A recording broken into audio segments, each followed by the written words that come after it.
Olá, nós somos o grupo 3 da disciplina de prática de eletromagnetismo e nós vamos apresentar agora o experimento 3, a parte prática. Eu sou o Anderson e o grupo é composto pelo Guilherme, Christian, Luiz Gabriel e eu. Um breve resumo do que será tratado aqui.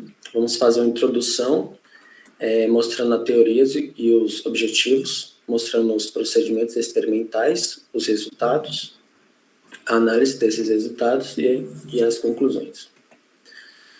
Bom, nós tivemos que fazer 4 experimentos.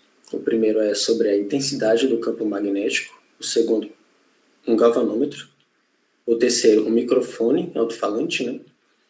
E o 4 é a simulação do freio eletromagnético utilizando um soft Maxwell. Bom, introduzindo o primeiro experimento de intensidade de campo magnético, a gente sabe que os materiais magnéticos possuem correntes microscópicas, elétricas, né, microscópicas em seu interior, e essas correntes, elas são a fonte de qualquer magnetismo que existe.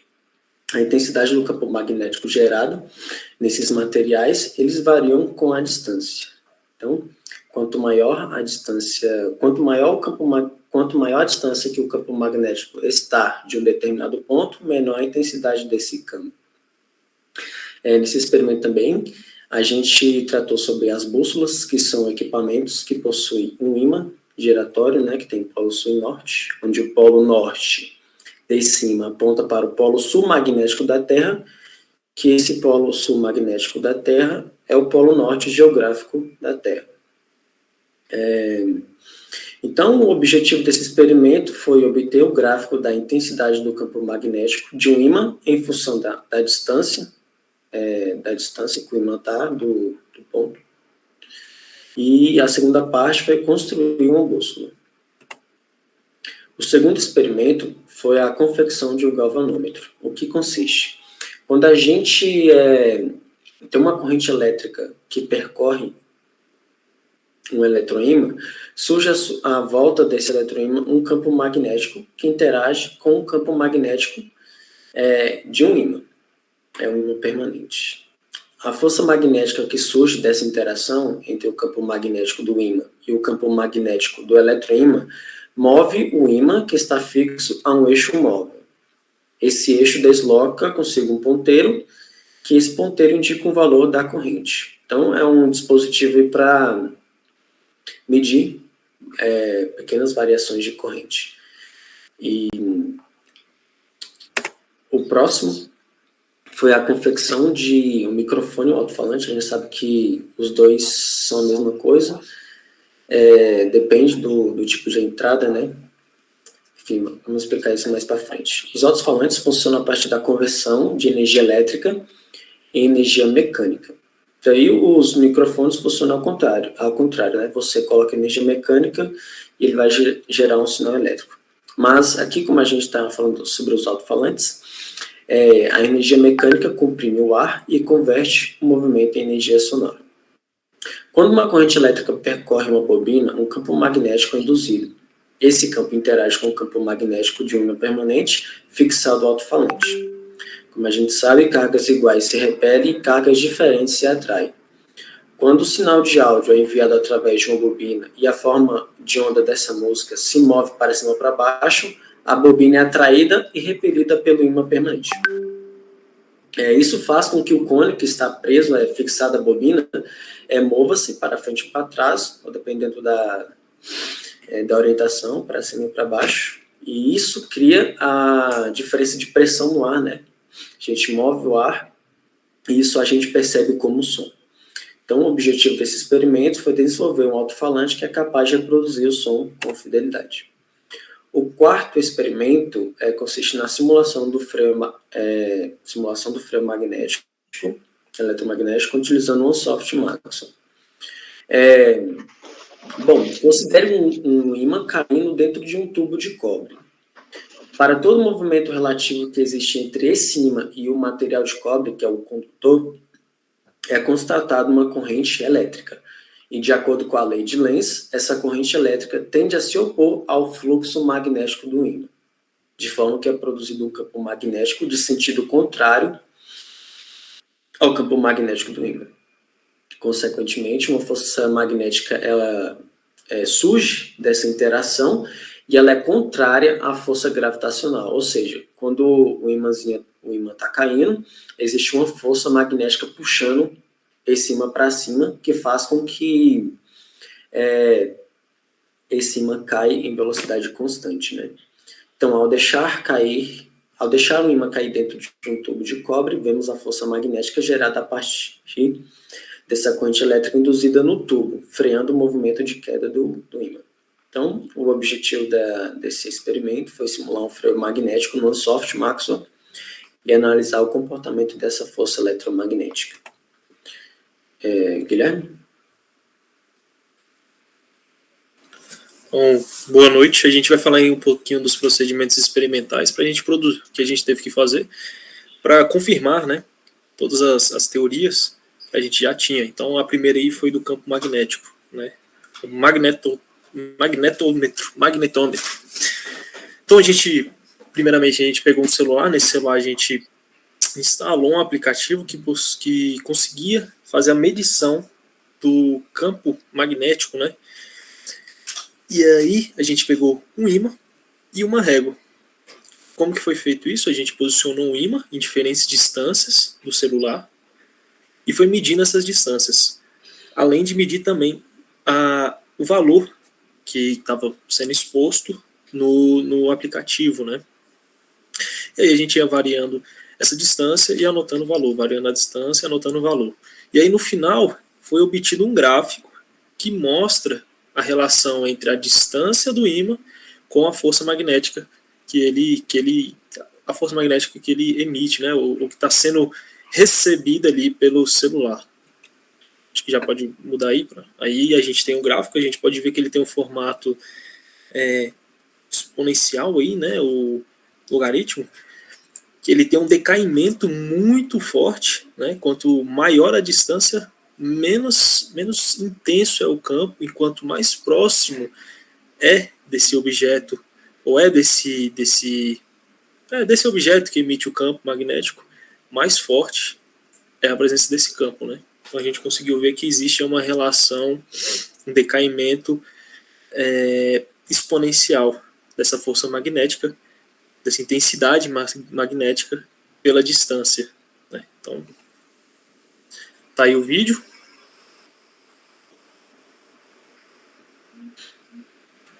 Pode ver que vai alterando a distância até chegar no ponto que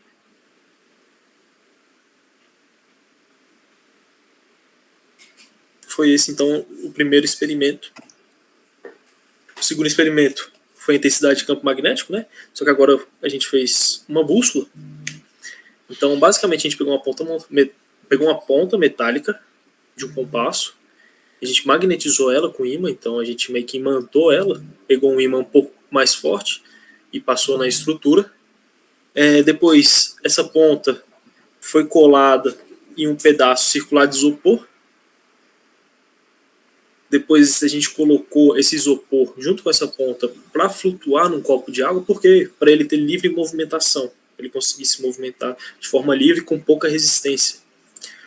E aí, assim, a ponta metálica se tornou um ímã, né? Ela ficou polarizada por causa da direção que a gente esfregou, né? A gente esfregou só na ponta também.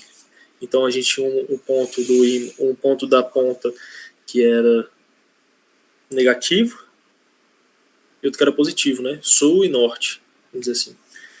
E aí a ponta chata aponta para o polo sul magnético, que é o polo norte geográfico, né? Então a gente conseguiu, pode passar aí, a gente conseguiu chegar aí na mesma direção que a bússola estava dando.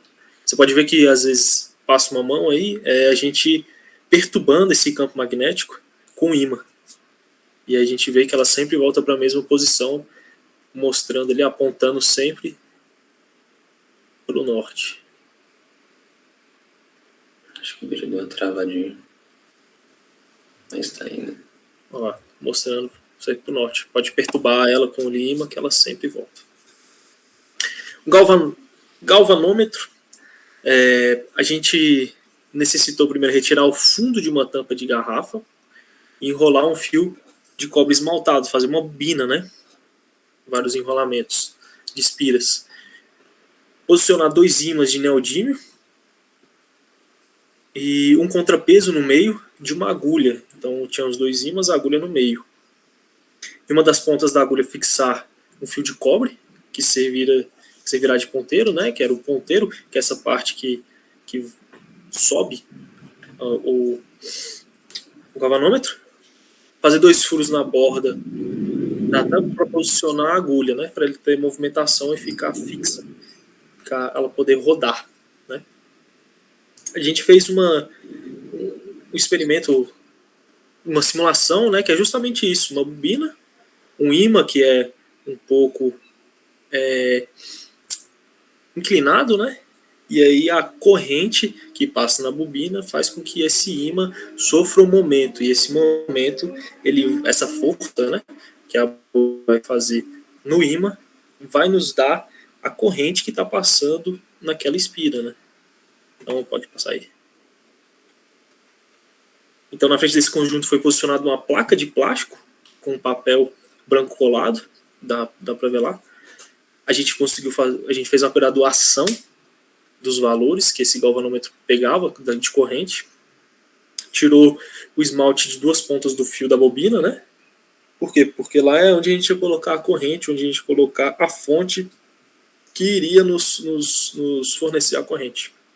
E aí variou a corrente para ver o galvanômetro no seu plano funcionamento.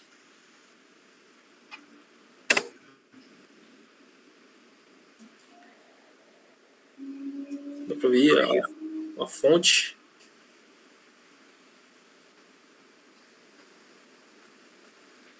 E o funcionamento do galvanômetro.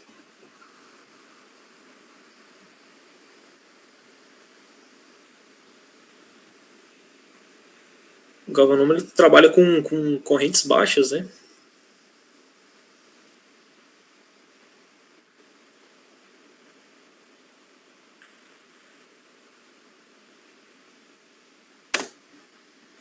É isso. O alto-falante basicamente é um ímã, né? Esse ímã foi posicionado em cima de uma placa de madeira, né? Um suporte.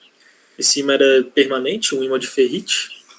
Foi confeccionada uma bobina com um diâmetro das espiras um pouco menor do que o buraco do ímã, né? O ímã ele era vazado, ele era um formato de rosquinha, né? Ele tinha um furo no meio. E a gente fez uma bobina que entrasse dentro desse furo. Feita a bobina, a gente fez um cone de papel. Esse cone a gente grudou na bobina. E depois foi feito também alguns amortecedores, né? Para segurar ali o cone. E aí utilizamos também um amplificador que já era de uma caixinha de som, né? O Christian forneceu aí pra gente, de um rádio, né? E aí utilizou uma fonte de 5 volts para fazer a amplificação desse sinal e deu certo, né? A gente conseguiu reproduzir a música utilizando um cabo também, P2, se eu não me engano, isso, P2, para fazer a transmissão da música que saía do notebook até a central amplificadora e aí sim ir para o alto-falante. Então,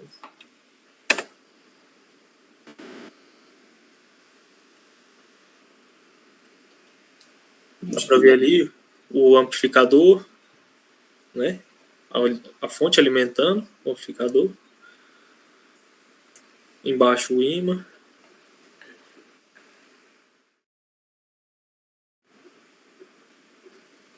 E aí tocando, né? Deixa eu botar um pouquinho.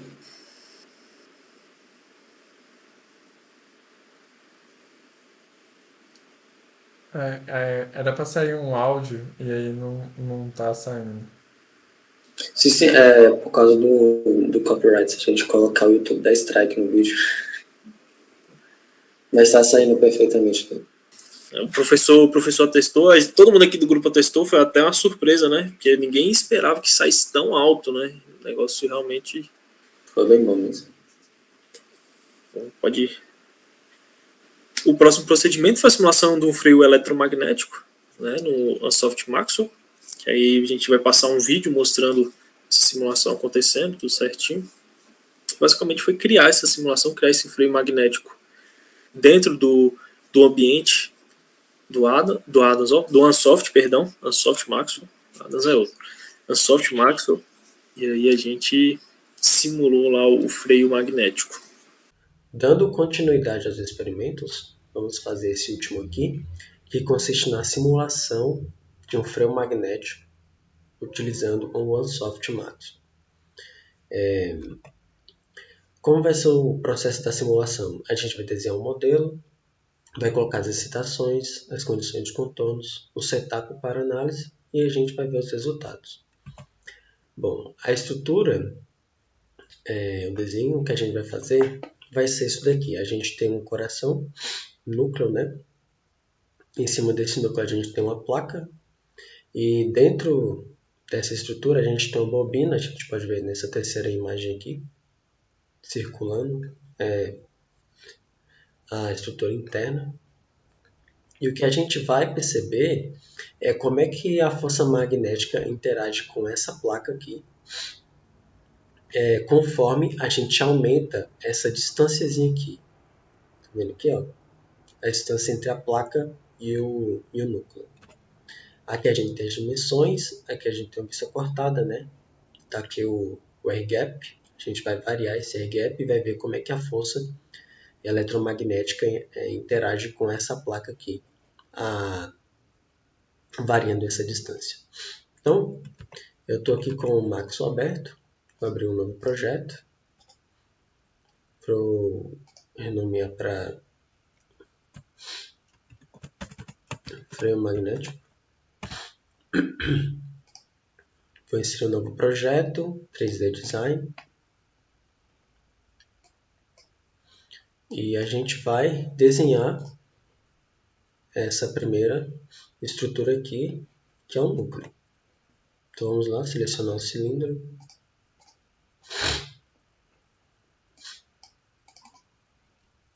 Bom, esse cilindro tem raio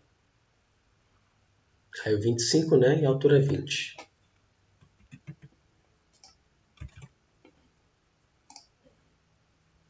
Tá, o control dele dá fit. Só ver se eu coloquei certo, 20, 25. Ok. Eu vou dar uma transparência para ele. Vamos mudar de cor, né? Rapidinho. Eu vou dar uma transparência. Fica mais fácil a visualização. Ok. Agora, a gente vai desenhar, utilizando essa ferramenta aqui,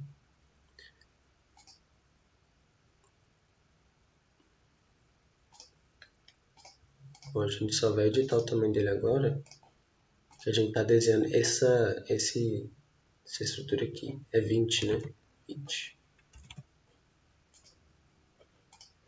A gente vai duplicar esse, Ctrl+C, Ctrl+V. Vamos fazer o outro interno, 30, o raio a 15. Bom, vou selecionar esse e vou dar um subtract. O que eu quero que fique é o círculo 1, que eu fiz primeiro, o círculo 2 vai para lá. Beleza, agora a gente tem isso daqui. A gente vai fazer agora dar uma profundidade para ele, né? Vou aqui em Edit, Surface e...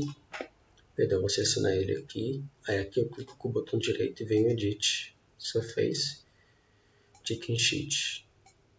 Bom, eu vou dar uma profundidade, aqui não fala quanto, né? Mas eu vou dar uns 15. Menos 15, né? Que ele vai descer no eixo Z. Beleza. Eu vou colocar um laranja aqui, mais escuro, então aqui a transparência, ok. Ok, o que a gente tem que fazer agora é remover esse material de dentro do núcleo, né? Eu já vou renomear aqui para núcleo. Esse aqui não é núcleo, esse aqui é o núcleo. Esse aqui é o núcleo e esse aqui é a bobina. 2 cliques, bobina. Então, o que eu vou fazer? Vou selecionar o núcleo e a bobina, vou dar um subtract.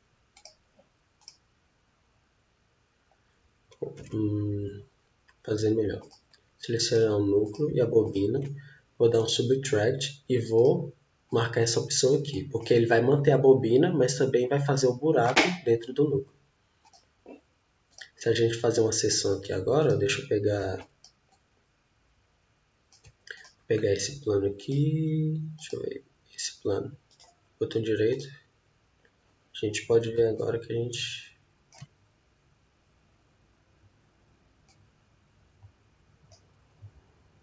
vou dar uma na bobina aqui, tirar a visualização dela, e agora a gente vai perceber direito. Aí. É isso que a gente tem que fazer. Bom, vou voltar a bobina, visualização da bobina. Perfeito. O que a gente tem que criar agora é a placa, né? Vamos criar essa placa aqui. Eu vou clicar com o botão direito aqui, selecionar, utilizar essa ferramenta aqui. Vou clicar aqui, botão direito, Edit, Surface e Create Object from Face. Agora, daqui a gente vai dar um Edit, Surface, perdão, novamente, clica na superfície, clica aqui com o botão direito, Edit, Surface e Chicken Sheet. A gente vai colocar 4, né? 4.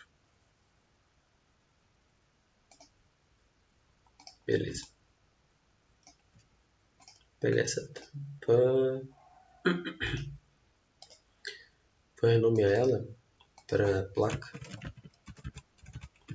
Vou colocar placa de freio.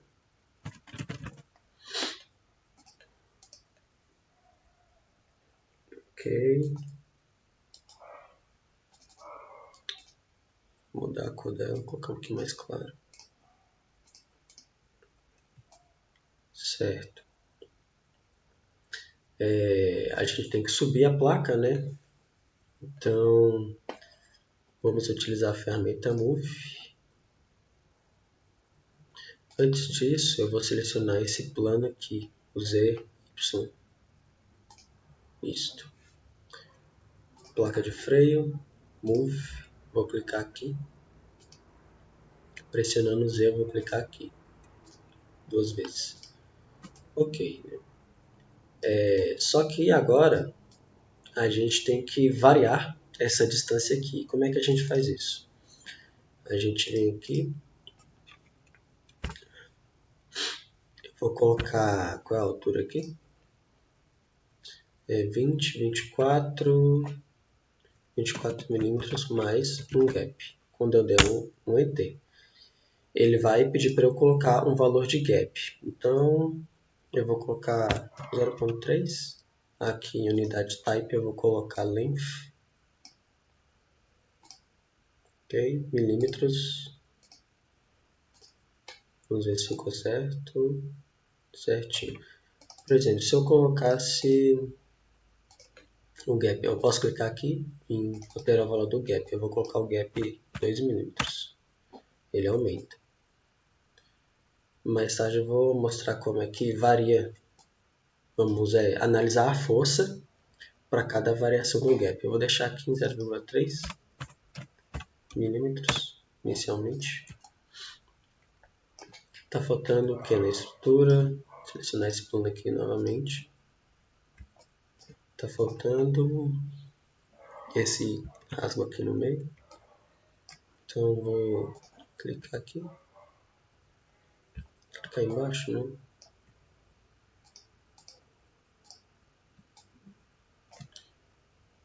Cilindro. Ele tem um raio de diâmetro 8, raio 4. Que tanto faz, né? Ele vai passar reto. Daí agora a gente vai remover esse espaço de todo da placa e do núcleo. Então a gente seleciona todo mundo, subtract, a placa de freio vai ficar, a bobina vai ficar, se bem que a bobina nem precisa entrar nessa, placa, núcleo, cilindro. Placa de freio vai ficar, núcleo vai ficar e o cilindro que eu vou remover. Perfeito, se a gente fazer uma seção agora, a gente pode ver.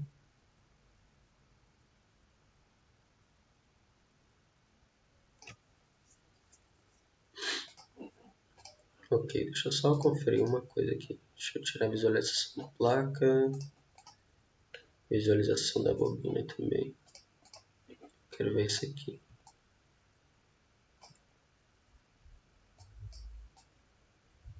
Ok.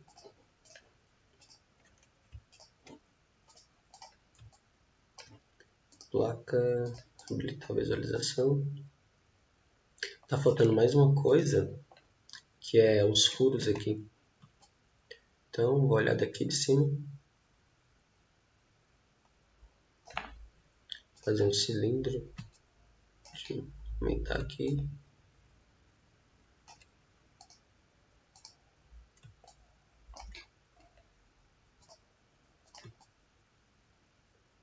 Bom, esse cilindro, cadê? Não sei. Aqui. Vou colocar ele que está a altura 26, 2.5 e o raio desse cilindro é 1,5 e a altura dele é menos 15. Isso, exatamente isso que a gente precisa. Vou criar um padrão circular dele. Cadê o cilindro? Padrão circular, utilizando essa ferramenta ao redor do eixo Z, 4. E a gente vai ver para que funciona essa ferramentazinha aqui. Clicar OK. Beleza, a gente agora tem um padrão e ele fez uma cópia para cada um. Vou dar um Ctrl Z e vou fazer esse procedimento de novo, só que usando essa ferramenta aqui, essa opção. A gente vai dar um OK e ele vai colocar todos dentro de um mesmo grupo aqui agora. Bom, e é isso que a gente tem que fazer agora, né? Remover o material, esse espaço no material. Seleciona todo mundo, a bobina está inclusa? Acho que não. Não está. Faz o menor sentido também. Vou lá, subtract, cilindro eu vou botar para lá, núcleo vem, placa vem. Beleza.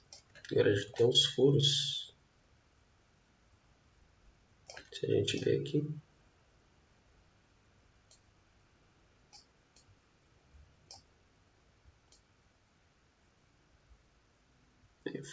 Deu um bugadinho aqui, né? Mas tá ok. O que a gente tem que fazer agora é colocar as excitação, né?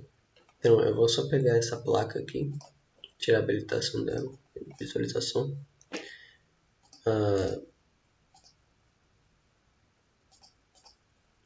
Eu esqueci de atribuir material para eles, então a gente atribui material e depois coloca a excitação na bobina. Então a bobina a gente vai colocar um cobre,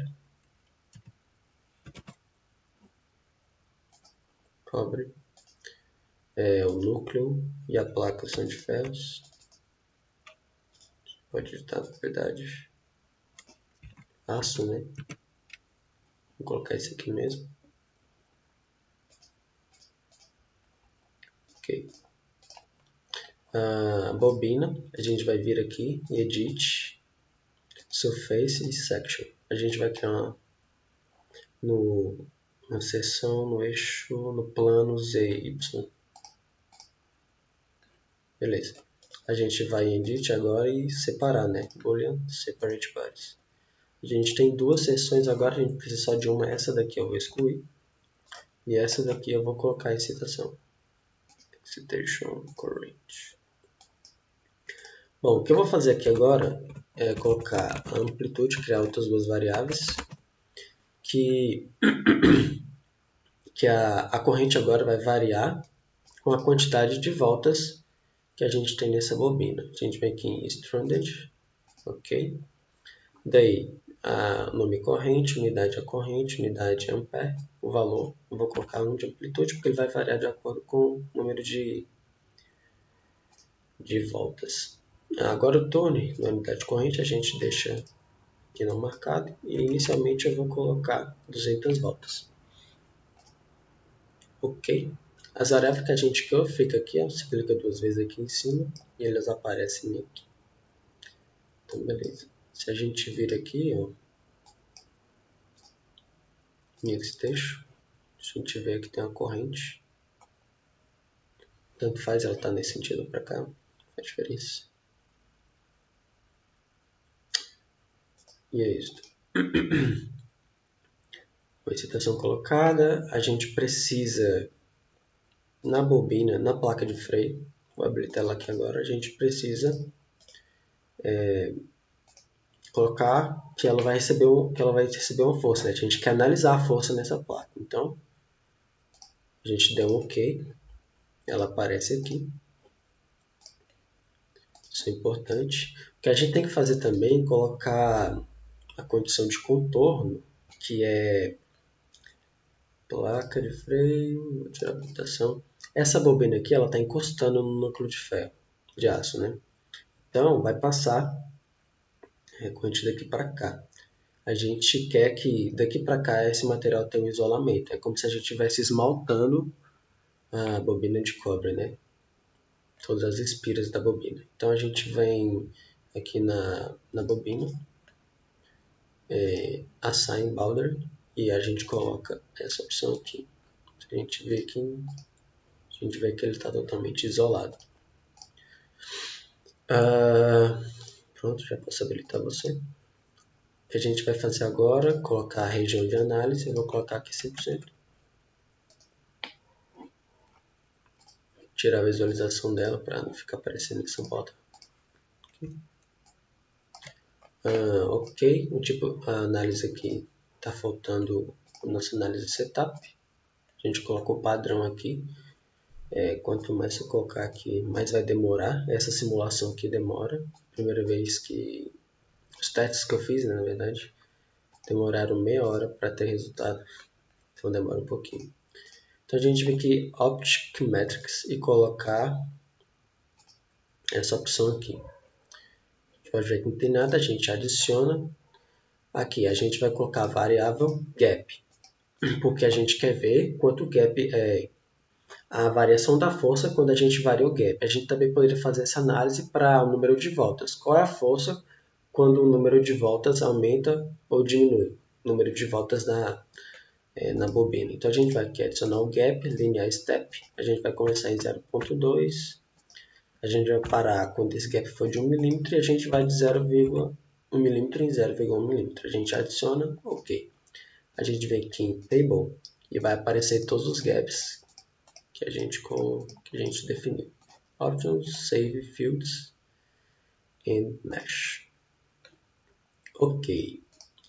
O que a gente tem que fazer agora é... Deixa eu ver se está tudo ok aqui. Clica aqui, botão direito e Analyze. Daí é só esperar a simulação continuar.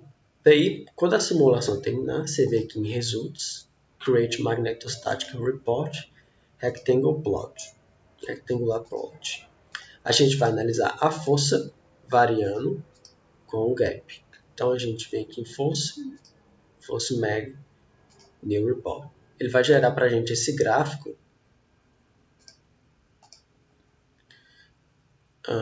e de acordo com o passar aqui da solução, a gente vai ver esse gráfico fazendo algo desse tipo aqui, né? Que a gente espera que quando a gente aumenta o gap da placa com o núcleo, a força magnética diminua, né?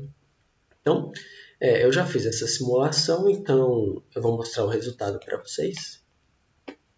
Vou ver aqui. E aqui está o resultado. Para 0,2 milímetros, né? Está aqui em torno de 180 newtons. Para 0,3 milímetros já caiu bastante. Para 0,4 vai cair mais ainda. E a gente confirma aquilo que a gente esperava, né? A gente pode animar a magnitude do campo. A gente vê que com o aumento do gap, a magnitude do campo, ela diminui com o aumentar desse gap. Então, consequentemente, a força magnética também diminui. Bom, sobre os resultados, nós tivemos resultados satisfatórios dentro do que era esperado. Em relação à intensidade do campo magnético, a gente obteve ali a variação de forma exponencial, né, em função da distância, utilizando um sensor magnético de um celular, né, um chip. Então comprovamos aí a curva, né, característica de um decrescimento exponencial em relação à distância, né, entre a fonte geradora, que no caso foi um ímã, né, e o sensor que estava medindo a intensidade desse campo gerado pelo ímã. Christian, só escutando rapidinho, tem que fazer uma correção aqui. A bússola apontava para o norte terrestre, para o norte terrestre mesmo. A bússola apontava fielmente para o norte, o geográfico, né? Isso. Que tem aquele negócio do declive, né? Que muda dependendo do local onde você tem esse campo, né? Tem um determinado declive e também é dinâmico, muda, né? Então, o experimento do campo magnético deu condizente com a teoria, né? O segundo também foi satisfatório, porque conseguimos medir uma pequena corrente, né? Utilizando um galvanômetro artesanal e com erro até baixo, né? De 3,5%, um erro relativamente baixo. E em relação ao terceiro resultado, que foi do microfone barra alto-falante, também foi muito bom, porque a gente conseguiu reproduzir uma variação boa no cone artesanal feito de papel, de uma folha de papel A4 dobrada, né, em forma de cone, e utilizando um amplificador, e deu certo porque a gente conseguiu com que a variação da massa de ar fosse boa, né? Ou seja, a intensidade foi até boa, acima do que nós esperávamos conseguir, devido à montagem artesanal, né? A disposição ali e tal. Então, foi muito boa, porque tivemos uma boa intensidade e até uma fidelidade boa também na qualidade da fonte sonora. No quarto, também tivemos uma simulação que foi condizente com a teoria, porque é também utilizada até nos trens, né, que levitam sobre trilhos, né, utilizando aí aquele princípio da levitação magnética, né, do supercondutor, a supercondutividade, enfim, é utilizado para acelerar e para também desacelerar, utilizando aí os campos, a teoria dos campos magnéticos, né, eletromagnéticos, no caso.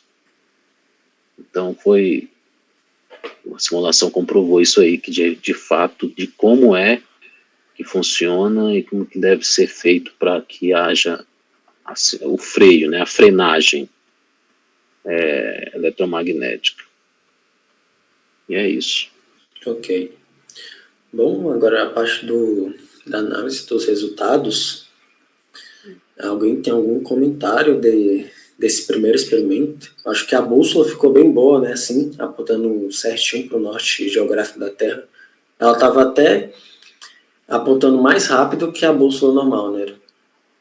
Vale comentar também que a gente colocou em um ambiente em que não tinha perturbações em volta, né? A gente teve que colocar num espaço em que não tinha construções de ferro perto para não ter algum tipo de perturbação, né, no campo.